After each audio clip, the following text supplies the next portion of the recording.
Hello everyone.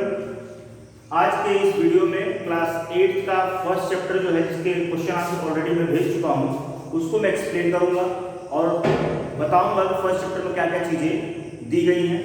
तो ये जो आपका पहला चैप्टर है इसका नाम है क्रॉप प्रोडक्शन, यानी कि जो हम लोग आज की डेट में हमारी जो नीड्स हैं, जो वांट्स हैं, हमारी भूख जो है उसको भरने के लिए, पेट को भरने के लिए जो हम लोग क्रॉप्स वगैरह प्रोड्यूस करते हैं उसके पीछे क्या टेक्नोलॉजी है, क्या मेथड्स हैं, कैसे उनको प्रोड्यूस किया जाता है, क्या क्या चीज़ें उसमें लगती हैं, उनमें कौन कौन से टूल्स यूज होते हैं, उन सारी चीज़ों के बारे में इस चैप्टर में हम लोग पढ़ेंगे, जिस चैप्टर का नाम है क्रॉप प्रोडक्शन।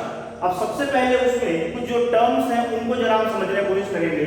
जैसे एक टर्म दिया है फार्मिंग। फार्मिंग वर्ड आते ही हमारे दिमाग में आता है कि खेती वगैरह करना, ठीक। तो यानी कि फार्मिंग वो मेथड्स हैं जिसके जरिए हम लोग बीज वगैरह को जमीन में बो करके और क्रॉप्स वगैरह को पैदा करते हैं, उसी प्रोसेस को बोला जाता है फार्मिंग। इसमें हम सॉइल को और सीड्स का ये सब चीजों का यूज करते हैं। दूसरा, हम अपनी जरूरतों को पूरा करने के लिए, जैसे हम केवल अनाज नहीं खाते, हम लोग फ्रेश ईटर्स भी हैं, हम लोग मीट वगैरह भी खाते हैं और दूध वगैरह, चीज, ये सब चीजें यूज करते हैं। उन सब चीजों के लिए हमको एनिमल्स पर डिपेंड होना पड़ता है और एनिमल्स को पालना, एनिमल्स से इन चीजों को ऑब्टेन करना, उसका जो प्रोसेस होता है उसको हम कहते हैं एनिमल हस्बेंड्री, ठीक। तो यानी कि दो चीजें हुई, दोनों चीजें आप लोग क्लियर हो गई कि जब हम किसी सीड्स वगैरह को जमीन में बो करके क्रॉप्स वगैरह प्रोड्यूस करते हैं उसको हम कहते हैं फार्मिंग, और जानवरों को पाल करके उनसे जो मीट, दूध, अंडा, इस तरह की चीजें हम लोग ऑब्टेन करते हैं उसको हम कहते हैं एनिमल हस्बेंड्री। अब एक तीसरा टर्म जो आपके सामने है वो है एग्रीकल्चर। ये टर्म जो है ये बहुत सारे लोग कंफ्यूज करता है। लोगों को लगता है एग्रीकल्चर और फार्मिंग दोनों सेम है और एक दूसरे का साइनोनिम्स है, जबकि ये गलत है, ठीक। एग्रीकल्चर जो है वो एक कलेक्टिव मेथड है, यानी कि हम अपने फूड को ऑब्टेन करने के लिए जो क्रॉप्स को प्रोड्यूस करते हैं, एनिमल्स को पालते हैं, रियरिंग करते हैं उनका, उन सारे प्रोसेस को कलेक्टिवली कहा जाता है एग्रीकल्चर, ठीक। तो यहाँ पे आप लोग एकदम क्लियर रहेगा कि फार्मिंग अलग है, एनिमल हस्बेंड्री अलग है और इन दोनों का कलेक्टिव फॉर्म जो है उसको हम लोग कहते हैं एग्रीकल्चर। जैसे एग्रीकल्चर के अंदर आपकी फार्मिंग भी आ जाएगी, एनिमल रियरिंग भी आ जाएगा। एनिमल रियरिंग जैसे जैसे पोल्ट्री फार्म हो गया, मुर्गी पालना, इसके अलावा आपका जो फिशरीज हो गया, मछली वगैरह पालना, पिगरीज हो गया, सुअर वगैरह पालना, ये सब के सब एग्रीकल्चर में आते हैं। यानी कि अगर सिंपल टर्म में अगर हम कहना चाहते हैं तो नेचर को यूज करके, जैसे ये सारी चीज नेचुरल है, फार्मिंग में सॉइल वगैरह यूज कर रहे हैं, सीड्स वगैरह यूज कर रहे हैं, ये किसी फैक्ट्री या कंपनी में तो बनते नहीं, ये सब नेचर ने हमको दिया है। और जो हम जानवर वगैरह पालते हैं दूध वगैरह के लिए, अंडे वगैरह के लिए, वो भी नेचुरली मिलते हैं। तो नेचर पे डिपेंड हो करके अपने फूड को ऑब्टेन करने का, किसी भी फॉर्म का फूड हो, चाहे वो मीट हो, चाहे एग हो, या फिर मिल्क हो, या फिर क्रॉप्स हो, उन सब को जो हम ऑब्टेन करते हैं उसको ऑब्टेन करने का जो प्रोसेस है उसी को हम कहते हैं एग्रीकल्चर। तो मेरे हिसाब से आप लोग समझ में आ गया होगा कि एग्रीकल्चर क्या है। तो एग्रीकल्चर का डेफिनेशन अगर कहना चाहते हैं तो हम कह सकते हैं कि production of crops and rearing of animals is collectively known as agriculture. Clear. Next topic है हमारा हिस्ट्री ऑफ एग्रीकल्चर। आखिर ये एग्रीकल्चर का फॉर्म हमको आज दिखाई दे रहा है। हम सब अपने अगल बगल देखते हैं, किसान हैं, खेती करते हैं, वो लोग क्रॉप्स प्रोड्यूस करते हैं, लेकिन उनका जो चीज हमको आज दिखाई दे रहा है, क्या ह्यूमन बीइंग्स जब से इस प्लेनेट पर थे तब से वो ऐसा करते हैं? तो आंसर है इसका नहीं। इंसान शुरू में जब इस धरती पर आया तो वो एक नोमैडिक लाइफ जीता था, यानी कि उसके पास कोई नॉलेज नहीं था, कोई शेल्टर नहीं था, ना कोई घर था, कुछ भी नहीं था। वो एक जगह से दूसरे जगह अपने भोजन की तलाश में जाया करता था।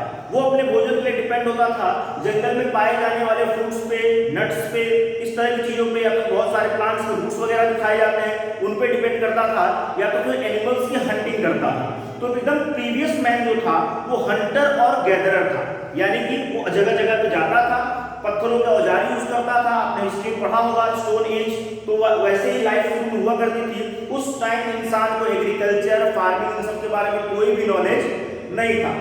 धीरे धीरे आगे चलकर जो होता ये है कि इंसानों ने कई जगह ऑब्जर्व किया कि कैसे बीज वगैरह जो होते हैं उसको बो करके क्रॉप प्रोड्यूस किए जा सकते हैं। जब इंसानों ने इसको देखा समझा तो उन लोगों ने फिर फार्मिंग जो है उसको स्टार्ट किया और 10,000 BC के आसपास इंसानों को इन सब चीजों के बारे में पता चला और उसके बाद इन लोगों ने सेटल लाइफ जीना शुरू किया।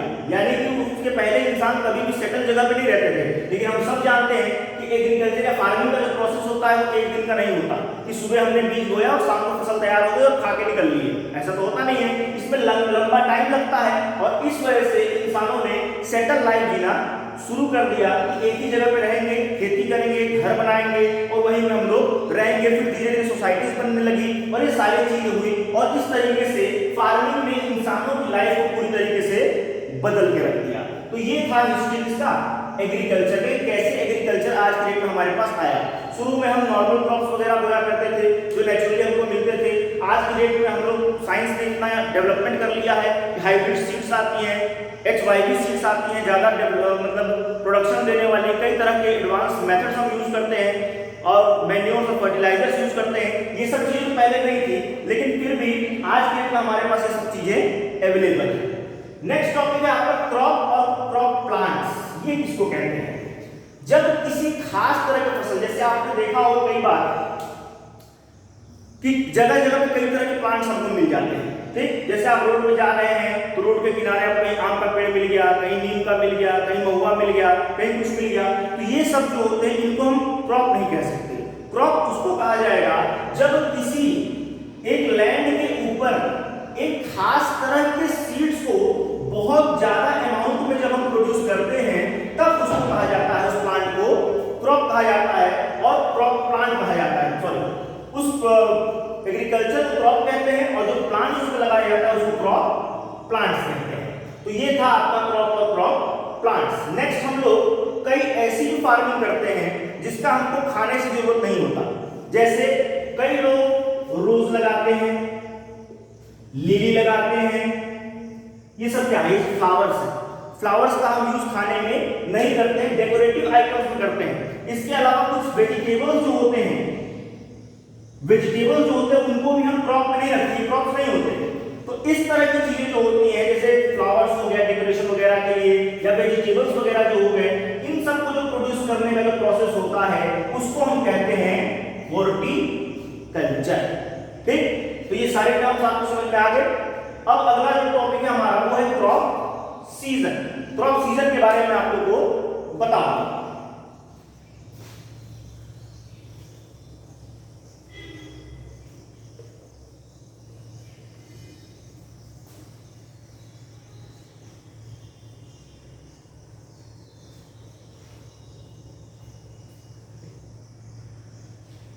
तो नेक्स्ट टॉपिक है हमारा क्रॉप सीजन। सीजन मतलब आप लोग जानते होंगे किसी एक जगह पे लंबे समय तक जो वेदर कंडीशन होता है तो वहां क्लाइमेट कहलाता है और क्लाइमेट के बेसिस पे डिपेंड होकर के अलग अलग तरह के सीजन्स होते हैं। जैसे कि हमारे पास दो तरह के सीजन होते हैं, विंटर और समर। बेसिकली रेनी सीजन होता है और बेसिकली हम लोग दो मानते हैं, विंटर और समर सीजन होता है। अब ये जो सीजन होते हैं इन सीजन का क्रॉप प्रोडक्शन पर क्या इफेक्ट पड़ता है, तो इसको पहले नॉर्मली समझ लीजिए। हम सब लोग एप्पल खाते हैं, लेकिन क्या जिस एरिया में हम रहते हैं यूपी, यहाँ पे एप्पल की फार्मिंग होती है? नहीं होती है। उसके लिए हमको स्पेशल कंडीशन चाहिए जो हमको जम्मू कश्मीर और हिमाचल प्रदेश के एरियाज में मिलता है, यानी कि बर्फीले इलाके, ऐसे जगहों पर उनकी खेती होती है। इसके अलावा बहुत सारे जो मसाले होते हैं वो हम लोग को साउथ इंडिया से मिलते हैं क्योंकि वो गर्म इलाके में होते हैं। तो यानी कि अलग अलग जगहों पे अलग अलग तरह के क्रॉप्स प्रोड्यूस किए जाते हैं। इसका मतलब है कि क्रॉप्स के ऊपर वेदर और सीजन का बहुत बड़ा इम्पैक्ट पड़ता है। तो इसी तरीके से हम देखेंगे कि हमारे यहाँ जो क्रॉप है, एक चीज और, आपके बुक में क्रॉप सीजन जो आपको दिया गया है केवल 2 दिया है, ठीक। उसको करेक्ट कर लीजिएगा, क्रॉप सीजन 2 नहीं 3 होते हैं। आपके बुक में दिया है रबी और खरीफ। एक तीसरा जो मैं आपको बताने जा रहा हूं वो है जायद। ये आप लोग अपने से नोट कर लीजिएगा, बुक में साइड में कहीं पे लिख लीजिएगा। क्रॉप सीजन जो होते हैं वो 3 होते हैं, ठीक। अब देखिए तीनों हैं क्या। होता ये है कि हमारे हमने देखा होगा कि ठंडी के दिनों में हम लोग गेहूं की खेती करते हैं और इस टाइम जो सीजन चल रहा है, रेनी सीजन चल रहा है, इस सीजन में हम लोग चावल की खेती करते हैं, यानी कि पैडी हम लोग लगाते हैं। तो ये जो होता है डिफरेंस जो है, ठंडियों में गेहूं, क्या हम इस टाइम गेहूं नहीं लगा सकते? तो आंसर है नहीं, ना हम इस टाइम गेहूं लगा सकते हैं, ना ठंडियों के सीजन में हम लोग पैडी लगा सकते हैं। रीजन ये है कि जो हमारा व्हीट है, जो गेहूं है, उसको बहुत ही लो टेम्परेचर चाहिए और बहुत ही कम पानी चाहिए। वहीं दूसरी तरफ जो हमारा पैडी होता है, उसको चाहिए ढेर सारा पानी और थोड़ा हाई टेम्परेचर, जिसकी वजह से इस सीजन में हम लोग पैडी लगाते हैं और विंटर सीजन में हम लोग व्हीट लगाते हैं। अब यहाँ पे जो रबी सीजन है, रबी सीजन विंटर सीजन भी इसको कहा जाता है, विंटर क्रॉप्स, सॉरी। इसकी जो फार्मिंग शुरू होती है, मान के चलिए ठंडियों के समय में अक्टूबर के आसपास शुरू होती है और मार्च के आसपास इसको हम लोग काट लेते हैं, हार्वेस्टिंग कर लेते हैं। वहीं दूसरी तरफ जो खरीफ है हमारा, खरीफ जो है इसको समर क्रॉप्स भी कहा जाता है। समर क्रॉप्स में हमारे आ जाते हैं, जैसे इनकी जो फार्मिंग होगी आपकी, वो जून जुलाई में स्टार्ट होती है और सितंबर अक्टूबर तक इसकी हार्वेस्टिंग हो जाती है। ये इसका सीजन है। इन दोनों के बीच में एक सीजन होता है जो मार्च के आसपास स्टार्ट होता है और मई तक लगभग चलता है, ठीक। इनके बीच में जैसे आपने देखा होगा वाटरमेलन, अभी वो कुछ ही दिन पहले सीजन गया है, बहुत लोगों ने खाया होगा वाटरमेलन, कुकुम्बर, इस तरह की जो चीजें होती हैं, ये हम लोग को इसी सीजन, इन दोनों सीजन के बीच में मिलता है। और इसमें जो क्रॉप्स आते हैं उनको कहा जाता है जायद क्रॉप्स। क्लियर? तो ये थे आपके तीन तरह के क्रॉप्स जिसमें हम लोग करते हैं। जैसे इसके एग्जांपल भी लिख लीजिए, रबी में होता है मान लीजिए व्हीट, पी, ग्राम, और आपका खरीफ में होता है पैडी, मेज, एक्सेट्रा। तो ये आज हम लोगों ने देखा। आज की इस वीडियो में मैंने आप लोग को समझाया कि क्रॉप्स प्रोडक्शन क्या होता है, क्रॉप क्या होते हैं, उससे जुड़े हुए कुछ टर्म्स हमने देखे, एग्रीकल्चर, फार्मिंग, ये सारी चीजें। और ये जो क्रॉप सीजन था, सीजन के आधार पर कितने तरह के क्रॉप्स होते हैं वो हमने देख लिया। अगले वीडियो में आप लोगों को बताऊंगा कि कैसे हम लोग, जो किसान होता है वो कैसे अलग अलग स्टेप्स को फॉलो करता है अपने प्रोडक्शन को करने के लिए, यानी जो प्रिपरेशन ऑफ सॉइल करता है, एडिशन ऑफ मैन्योर करता है, सिलेक्शन ऑफ गुड सीड्स करता है, उन सारी चीजों के बारे में अगले वीडियो में आपको बताऊंगा। Thank you.